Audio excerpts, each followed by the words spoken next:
Hola a todos, espero se encuentren muy bien. Mi nombre es Jocelyn Islas y soy embajadora y Project Manager de Eureka. Eureka es un emprendimiento social que busca la inclusión de niñas y niños en edades tempranas para las áreas STEM con ayuda de las ciencias espaciales. Antes de empezar, me gustaría agradecer a Eureka y al Estado de Hidalgo por esta gran invitación. Y pues sin más preámbulos, comencemos. El día de hoy vamos a ver un tema súper importante y yo creo que les va a fascinar, sobre todo en el contexto actual en el que nos encontramos. El tema es superbacterias espaciales. En esta charla, en este curso, vamos a aprender acerca de la importancia de los microorganismos, desde su historia, pasando por sus características y la clasificación de los mismos. Asimismo, hablaremos de los organismos benéficos y perjudiciales. Abordaremos temas de microbiología y los medios de cultivo, pasando por procesos de esterilización, su importancia y las reglas de un laboratorio. Conoceremos las consecuencias de la contaminación bacteriana en el espacio y los esfuerzos mundiales por reducirla. Comencemos. Pero antes de comenzar, debemos entender conceptos muy básicos, como qué son los microorganismos. Un microorganismo o microbio son organismos de tamaño muy pequeño, que solo se pueden apreciar con la ayuda de un microscopio óptico, y no son perceptibles al ojo humano. Se trata de un grupo heterogéneo o muy diverso, que va desde virus, bacterias, algas, etc. Y tiene diversas formas y tamaños, tal como lo vemos en la imagen. Vemos un círculo, un triángulo y otro de una distinta forma. También es importante mencionar que estos cuentan con una organización biológica muy básica. ¿Y a qué se refiere esto? Que hay organismos que inclusive pueden tener una sola célula. Sin embargo, hemos de saber que no siempre se llamaron microorganismos y que tampoco sabíamos las consecuencias benéficas y perjudiciales que traían al ser humano. En realidad, siempre se ha tenido esta idea de que existe algo más, pero no siempre se tuvo un conocimiento científico, una base científica para poder resolver estas dudas. Pues sabemos que desde épocas antiguas el ser humano ha atribuido sus enfermedades y otros fenómenos perceptibles a la existencia de seres invisibles.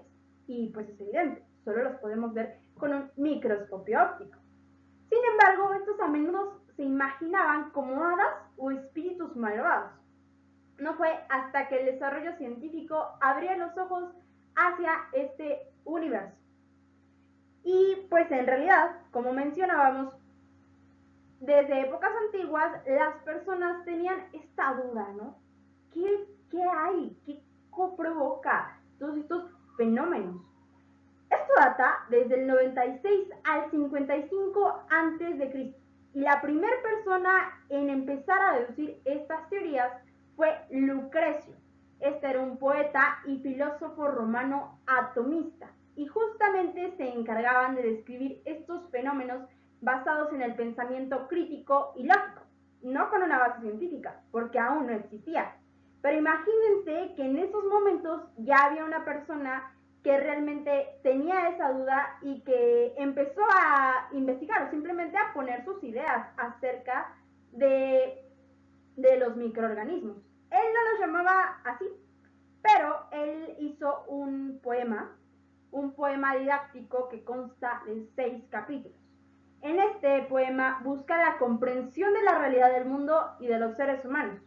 En su sexto libro aborda más a fondo sobre los fenómenos atmosféricos y las causas de las enfermedades, en donde igualmente remata con la descripción de la peste de Atenas, que fue en el 480 a.C., como recordarán. Imagínense que en ese momento esta persona ya tenía una concepción básica. Pero bueno, ahí no termina la cosa. La siguiente persona con un poco más de fundamentos fue en el Renacimiento europeo, por ahí del 1546. Y esta persona fue un médico italiano llamado Girolamo Frascatorius. Él, en el libro de Contagionis, nos habla sobre enfermedades contagiosas que se deben a gérmenes vivos que pasan de diversas maneras de un individuo a otro. Él implementa esta teoría. Pero en realidad hasta aquí no se tenía nada con fundamento. No fue hasta que después, en el siglo XVIII, con el surgimiento de las lentes, recordamos que las lentes surgieron en el siglo XVII, empezaron dos personas que en realidad fueron quienes lo descubrieron. El primero fue Anthony van Leeuwenhoek y el segundo fue Robert Hooke. Leeuwenhoek vio o pudo ver estos microorganismos. Él era un amante de los lentes y en un descubrimiento, en una serendipia, él pudo observar estos pequeños microorganismos que estaban en el agua flotando. También se le atribuye, bueno, no se le atribuye, más bien se tienen algunas notas de que Galileo intentaba igualmente ver este tipo de microorganismos poniendo su telescopio al revés, invertía su telescopio. Sin embargo, esto no funcionó, pues no hay algún hecho que lo compruebe. Anthony van Leeuwenhoek también se le conoce como el padre de la microbiología. Y pues hemos de saber que él fue el que descubrió los glóbulos rojos y también de la histología animal. Y Robert Hooke fue nada más y nada menos que el descubridor de la célula, la estructura básica de todo ser humano. Hablando un poco más acerca de Anthony van Leeuwenhoek, el padre de la microbiología, y antes de que sigamos y se pregunten qué es la microbiología, pues bueno, vamos a ver que la microbiología es una rama de la biología, como bien se puede deducir.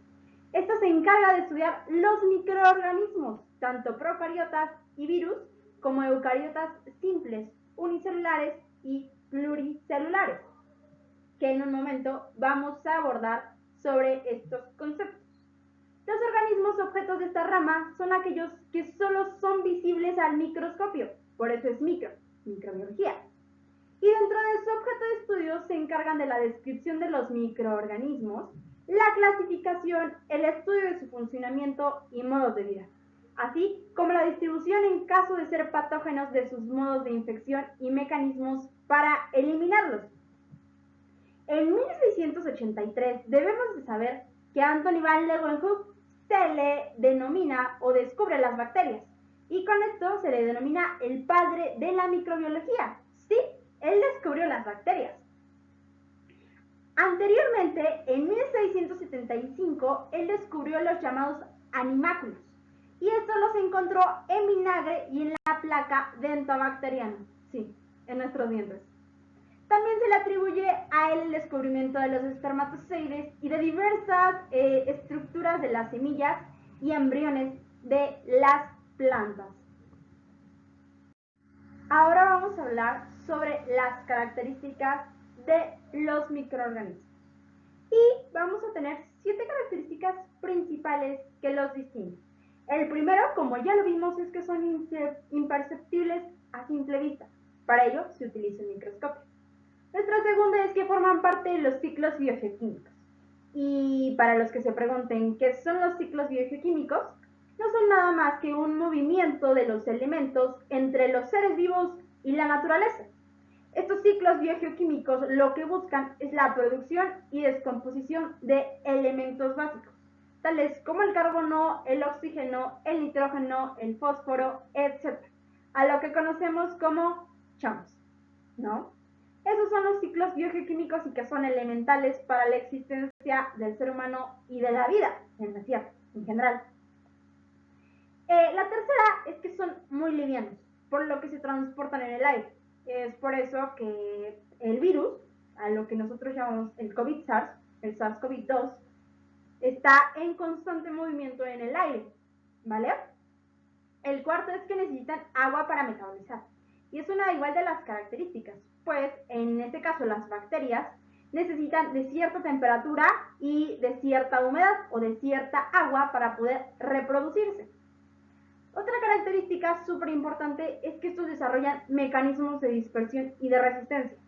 Algo así de lo que no se mata o lo que no te mata te hace más fuerte.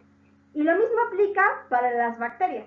Si este no se ataca correctamente, la bacteria o el microorganismo se vuelve muchísimo más fuerte o resistente a los antibióticos, ¿vale? Evidentemente sus reacciones metabólicas son muy veloces, actúan de forma muy rápida y ahorita vamos a poner un video acerca de la reproducción de las bacterias que en verdad estoy segura de que se van a sorprender. Y por último, tiene numerosas variedades y diferentes formas y tamaños, como lo vimos en la diapositiva 1. Ahora vamos a conocer los tipos de microorganismos más básicos o comunes. En el primero podemos observar las algas cianóficeras. Y estas también son conocidas como las algas verdes azuladas. Y se imaginarán por qué. Pues tal como se ve en la imagen, tienen un color azulito y por aquí un color verdezón, ¿no? Estas son las encargadas de realizar la fotosíntesis oxigénica. También se le conocen como las oxifotobacterias, perdón. Una de las características principales de estos microorganismos es que están compuestas por una pared celular. Y así como se lo están imaginando, es justo como un muro, una línea, una división que los divide. Es una capa. Esta capa es resistente y es muy rígida, la cual busca soportar las fuerzas osmóticas y con ello su crecimiento. Y las fuerzas osmóticas se refiere al paso del agua a través de esta membrana semipermeable, ¿vale? En el segundo puesto tenemos a los virus. Y es que los virus son denominados como agentes infecciosos microscópicos, acelulares, es decir, que no tienen células. Igualmente, una de las características principales es que estos solo se replican dentro de las células de otro organismo. Este organismo puede ser desde animales, hongos, plantas, bacterias, arqueas e inclusive otros virus. Y a estos se les denomina como virufagos. También existen otros llamados virus satélite que dependen de otros, es decir, los están rodeando tal cual la Tierra lo hace el satélite lo hace a nuestra Tierra, para poder hacer este tipo, pues para poder hacer el labor de este virus. Y estos virus como tal, o estos agentes infecciosos, pues siempre van a traer daños y van a ser muy perjudiciales, tal como lo vemos al día de hoy.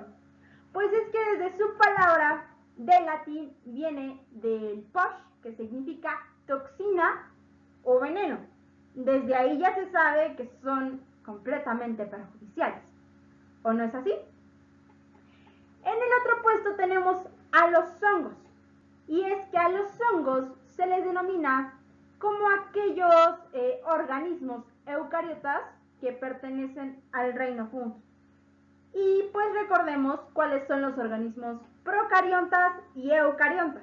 Es un tema muy básico de biología que se ve en secundaria. Pero por si no lo recuerdan, los organismos eucariotas, en pocas palabras, les podemos llamar que son organismos actualizados, si así lo quieren ver. Las principales diferencias entre los organismos procariotas y eucariotas es que los primeros no tienen un núcleo definido y los eucariotas tienen un núcleo definido, así como organelos más complejos, más organelos y organelos más complejos, cosa que carecen los procariotas. Así que recuerden, los procariotas son más antiguos y los eucariotas es una versión actualizada de la célula, que también se le conoce como células procariotas o eucariotas. ¿Ya lo recordaron? Espero que sí.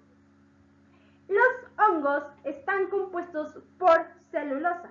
Y esta es una sustancia sólida, blanca, amorfa, que no tiene forma, inodora, o sea que no tiene sabor, y que tampoco tiene olor, inodora. Esta se emplea principalmente para fabricar papel, tejidos, explosivos y barnices. Ahí tienen un dato curioso, ¿vale? Y quien se encarga de estudiar a los virus es una rama de la microbiología, como ya lo vimos, que se le llama virología. ¿vale? Entonces, ya quedó claro hasta ahí por qué los virus son tan dañinos, ¿no es así? En nuestro segundo puesto tenemos a los protistas. Y es que los protistas pertenecen a un reino o de organismos unicelulares, es decir, compuesta de una sola célula. Bueno, también hay pluricelulares, pero son más sencillos. Estos organismos, digamos que son los que no los aceptaron en el grupo. ¿Y por qué? Porque en este grupo pues siempre están los que no pueden clasificarse dentro de estos reinos como el fungi, animalia y plantae. Es decir, que no los aceptaron en ninguno de ellos y por eso se tuvieron que ir a otro grupo. ¿Entienden? Exacto. Son como los que no encajaron en el grupo. Pero bueno, pasando a otro tema o pasando a otro tipo de microorganismo son las arqueas y las bacterias, que es de lo que vamos a hablar ahorita. Y las bacterias ya sabemos que son microorganismos, pero ahora sabemos que son procariotas, es decir, que son antiguos. ¿Recuerdan? La versión viejita, son procariotas. No tienen un núcleo definido, tienen pocos organelos y además sus organelos son menos complejos. 3 características esenciales, ¿vale? También podemos ver que tienen distintas formas, desde esféricas, barras, filamentos, curvadas, etc. El caso de esos es el Staphylococcus, que en el momento vamos a ver acerca de las características, no solo de su tamaño, sino de su forma, en un momento. Y bueno, como lo prometido es deuda, aquí tienen un video acerca de la comparación del tamaño de algunos microorganismos.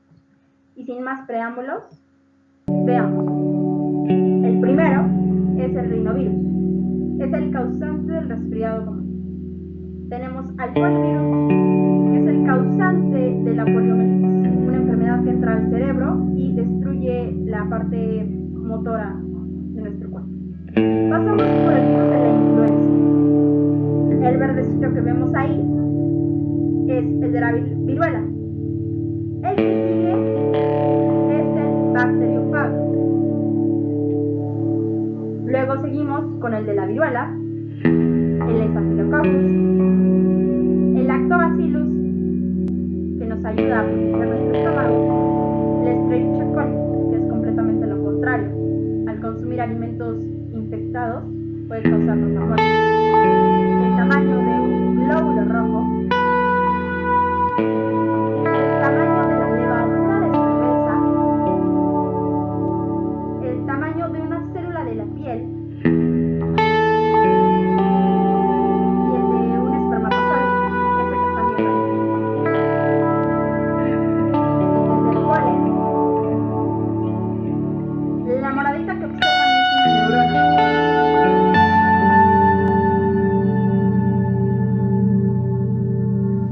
El huevo de un humano, un óvulo, una alga diatómica, las algas,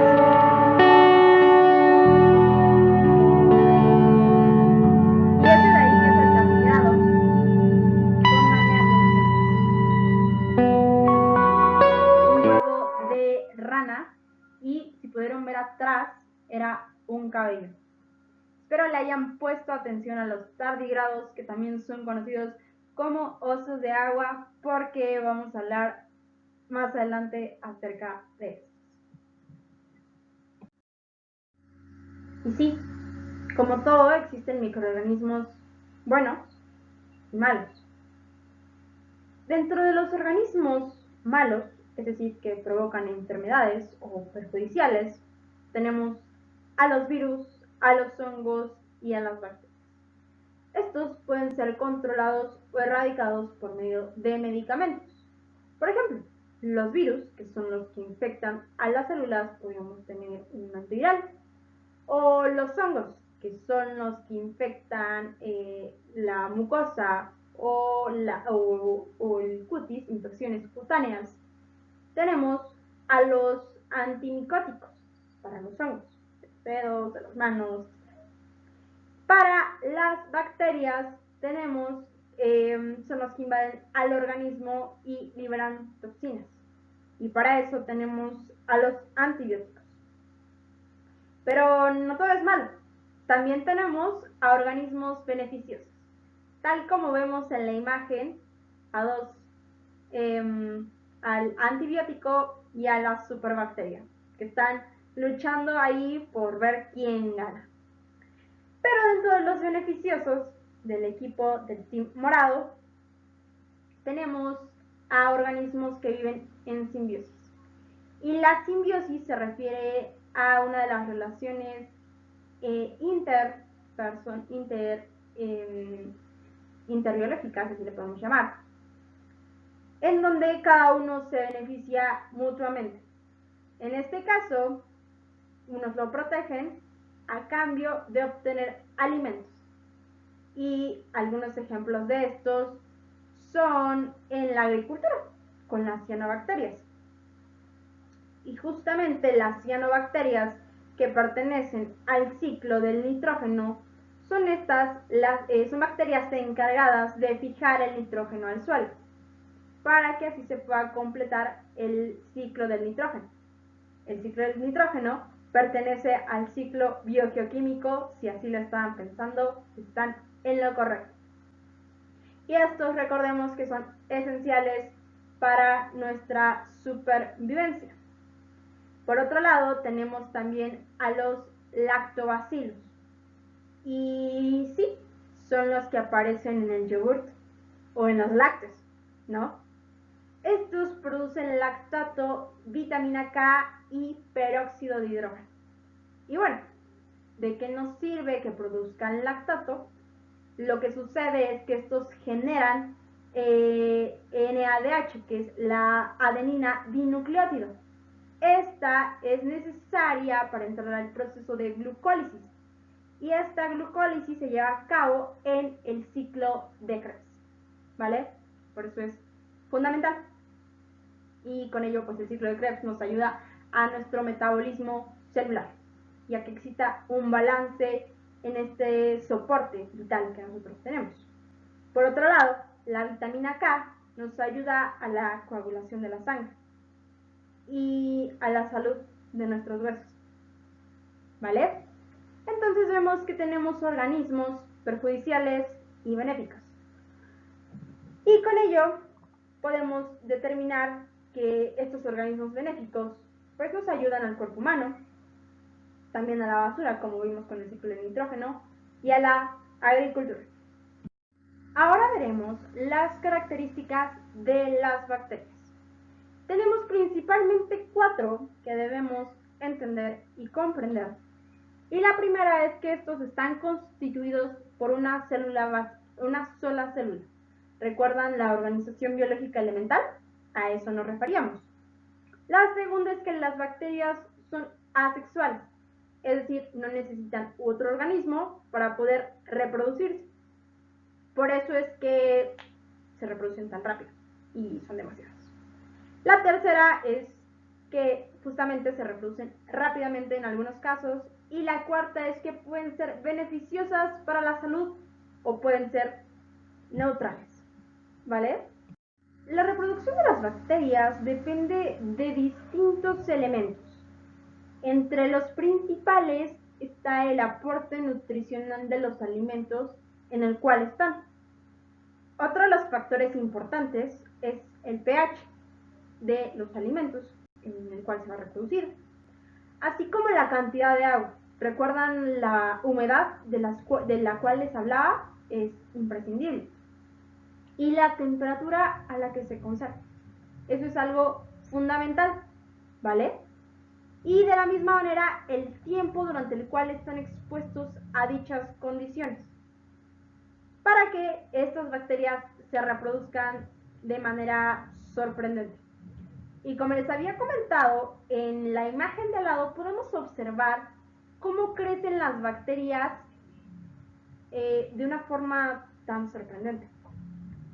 Y pues es que la reproducción, que se puede llevar cada 10 minutos, cada 20 o cada 30, hace que en tan solo 16 horas puedan generarse 500 millones de bacterias. En la imagen observamos que 2 kilos o 2 kilogramos de bacterias equivale a 39 billones de bacterias. Increíble, ¿no? Increíble. Y como consecuencia de que su reproducción es muy rápida, podemos encontrarlos en diversas etapas de nuestra vida o en diversas circunstancias de nuestra vida cotidiana. Podemos ver en la imagen que están en nuestro mismo cuarto, en nuestros zapatos, evidentemente, en nuestra cama, cuando lavamos los trastes. Y uno de los puntos rojos, como vemos en la última imagen, que se ven más feos esas bacterias, son los celulares o las computadoras. Es ahí en donde se guarda una gran cantidad de microorganismos o microbios. Ojo con eso, ¿vale? Y para todos los curiosos que se preguntaban si se pueden cultivar los microorganismos, sí, la respuesta es sí se pueden cultivar los microorganismos. Estos son fabricados en un laboratorio por un medio aerobio o anaerobio, es decir, con aire o sin aire. Y el objetivo de estos es estudiarlos y aprovecharlos científicamente. Estas formas de cultivo, como decíamos, que son los aerobios y los anaerobios, vamos a explicarlos. Los aerobios emplean las condiciones atmosféricas normales que nosotros tenemos, el oxígeno que respiramos día a día. Y estas van a hacer que crezcan especies de microbios que conviven con un medio rico en oxígeno, por ende, ¿no? Pero, por otro lado, los anaerobios no contienen oxígeno, como lo dice su palabra. Por ello, necesitan reemplazar este gas por nitrógeno para poder reproducir las condiciones similares y poder hacer este medio de cultivo.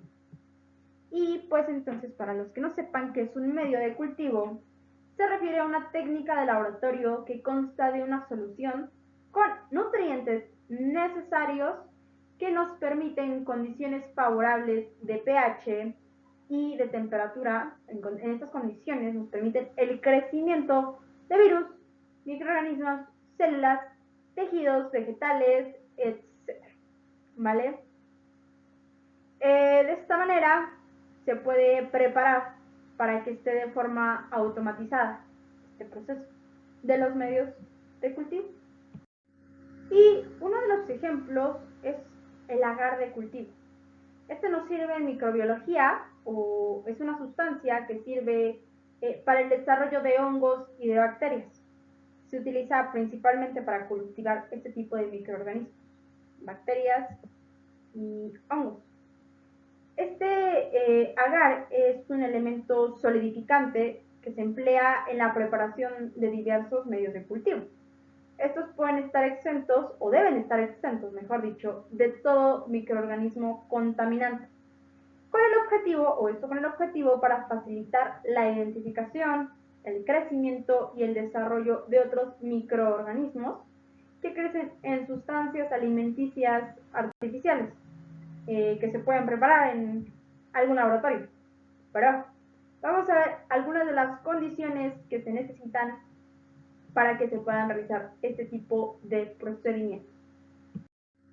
Para poder realizar todas estas prácticas se lleva a cabo un proceso de esterilización.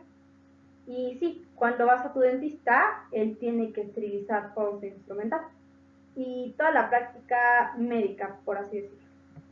La esterilización, para los que no saben, es un proceso por el cual se obtiene un producto libre de microorganismos viables, pero no totalmente. Ahorita lo vamos a ver.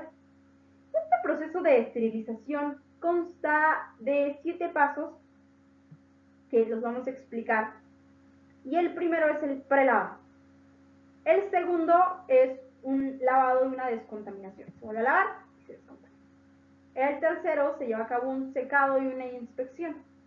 En algunos casos tienen que pasar tal como se ve ahí, ya están en unas bolsitas, pasan por unas selladoras para poder dejar o inhibir el aire y que no se contamine. El que sigue es un secado e inspección, y luego tenemos la preparación del material, el empaque y, bueno, evidentemente buscar el método de esterilización. Si lo van a distribuir, sigue el almacenamiento y la distribución. Pero principalmente tenemos 4, y es el lavado y la descontaminación. El segundo es el secado y la inspección, porque recordemos que si no lo secamos, tienen agua, es una de las características de las bacterias, ¿recuerdan? Y si tienen agua y están a una cierta temperatura, pues se pueden reproducir más. Por eso es fundamental. El tercero es el empaque, y con ello incluye cuál es el método de esterilización que van a ocupar. Y el cuarto es el almacenamiento y la distribución. Tal como lo podemos ver en la imagen, estos se meten a un esterilizador, que es el que está ahí en la imagen, y deben de tener ciertas medidas que se llevan a cabo en el laboratorio, como sabemos, el uso de guantes, cubrebocas, lentes, protector para el cabello, bata, etc. Ya que entendimos estos conceptos básicos, vamos a entrar en materia. Y la pregunta del millón es, ¿hay bacterias en el espacio? Sí. La respuesta es sí. Y no es porque ellos se hayan generado ahí por arte de magia. Se debe a que los humanos los hemos llevado hasta ahí arriba. Y pues ya vemos cuáles han sido todas las consecuencias de las bacterias, y que pueden ser tanto benéficas como perjudiciales.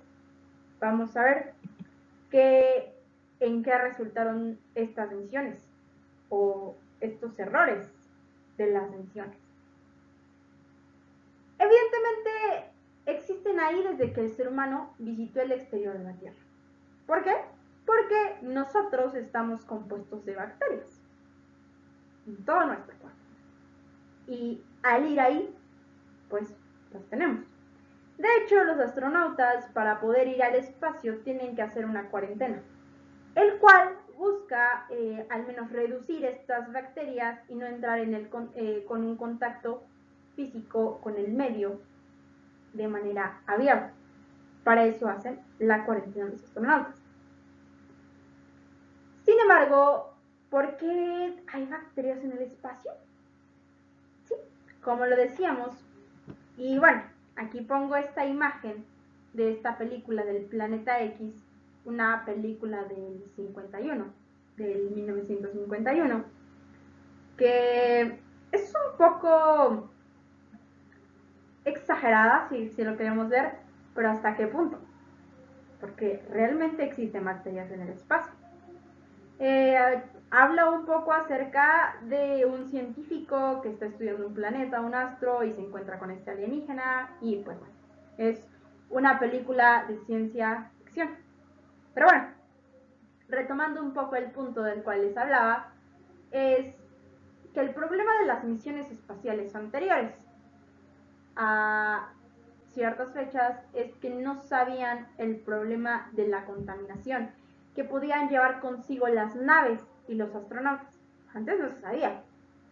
A ambientes como la Luna. Aunque la radiación fuera de la atmósfera es muy alta, hay bacterias que pueden sobrevivir a este tipo de condiciones atmosféricas. Y aunque el frío es helado, hay vida que puede quedarse agarrada en la Estación Espacial Internacional, en la parte de afuera.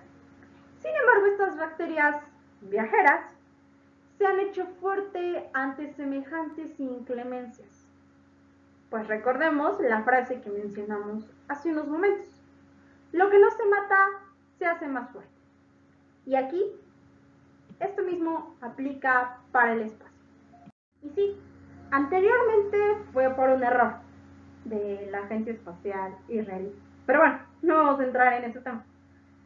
Y actualmente sí se han realizado diversos experimentos de bacterias en el espacio. Estos están a cargo de la NASA y del doctor investigador Kasturi Venkateswaran. Sí, él es el investigador principal del Jet Propulsion Laboratory de la NASA y él tiene investigación de campo desde microbiología marina, alimentaria y ambiental. Así que también él está encargado de dirigir proyectos del Observatorio Microbiano de la Estación Espacial Internacional. En el 2014 se realizó un experimento conocido como la sopa bacteriana, en el cual se publicó el primer catálogo completo de gérmenes en un sistema de espacio cerrado. Evidentemente, con ello podemos saber que este tipo de bacterias o gérmenes son muy resistentes tanto a temperaturas como incluso a la microgravedad, porque también afecta. Para este estudio, los científicos tomaron muestras de polvo de los filtros de aire y las aspiradoras a bordo de la Estación Espacial Internacional. Y lo que hicieron es comparar las muestras con el polvo obtenido de las habitaciones limpias de la NASA, unos espacios completamente confinados y controlados que la agencia ha construido en California. Y hicieron esta comparación entre las aspiradoras y las habitaciones. Estos experimentos llegaron a la conclusión o revelaron que la población de actinobacterias, es decir, un tipo de bacteria que es asociada a la piel humana, parece ser muchísimo mayor en la Estación Espacial Internacional, algo que, según sugieren los autores del estudio, podría solventarse con una limpieza más rigurosa. Pero en conclusión, se llevó que esto podría ocasionar la inflamación y la irritación en la piel. Pueden checar el paper en la revista Microbiome. Asimismo, se han detectado más Bacillus y Staphylococcus en este centro de investigación en órbita que en tierra firme. ¿Pueden creerlo? Otra familia de microbios, colinebacterias, pueden causar infadentis, neumonías y otras infecciones completamente horribles. Por otro lado, tenemos también a los hongos, y es que en la Estación Espacial Internacional igualmente predomina el Aspergillus niger, y este es relacionada con infecciones en nuestro oído y en nuestros pulmones. Así que si se preguntaban que si existen bacterias en el espacio o hay estas llamadas superbacterias espaciales, ya vimos que sí, que hay hongos, microbios, Staphylococcus y entre otras. Y no me vayan a dejar mentir que ya saben que son, o por lo menos ya los identifican. Pero, Jocelyn, ¿solo existen ese tipo de microorganismos en el espacio? La respuesta es no, pues también existen los llamados tardígrados. Y si pusieron atención, recuerdan que debían enfocar el lente en estos llamados los osos de agua. Y sí, parecen horribles en realidad. Me dan escalofríos tan solo de verlos. Estos son animales microscópicos y son los que fueron llevados por error a la Luna en la sonda Beresheet, en la sonda israelí. En el marzo del 2019, esta sonda fue enviada por la agencia SpaceX y experimentó un fallo en el motor. Mientras intentaba alunizar, se estrelló con la superficie lunar. Sin embargo, esta llevaba ciertas cosas, o digamos que se encargó de recolectar las cosas más importantes de la historia de la humanidad. Llevaba DVDs, música y entre tantas otras cosas, llevaba los famosos osos de agua. Por ello se cree que este accidente pudo haber dejado a miles de seres vivos esparcidos en el satélite natural. Y todo por un descuido. En su interior como decíamos, llevaba esta biblioteca lunar, que inclusive llevaba ADN. Además de todo esto, o bueno, estos animales que son los osos de agua, tienen características muy específicas. Y una de ellas es que son invertebrados y pueden sobrevivir a las peores condiciones climáticas.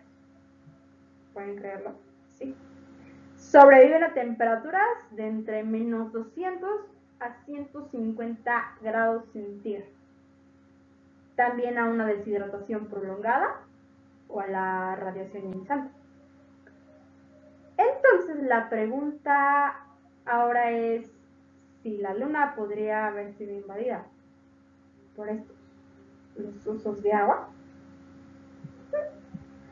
A pesar de todas estas condiciones atmosféricas, aún no existen datos.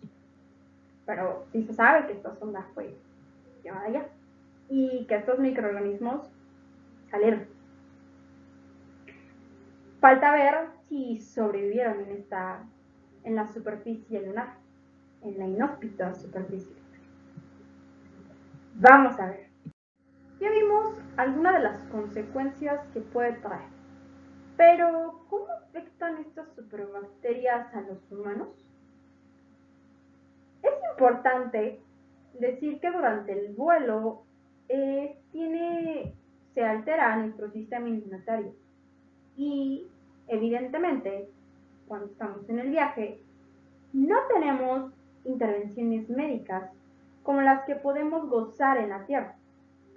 Para eso, incluso estas bacterias inocuas, como veíamos, que pueden ser pues no dañinas para el ser humano, en el espacio se pueden convertir en un verdadero lío. Ahora, imagínense las que si en tierra son poderosas, en el espacio son un Saiyajin, no sé qué cosa, ¿no?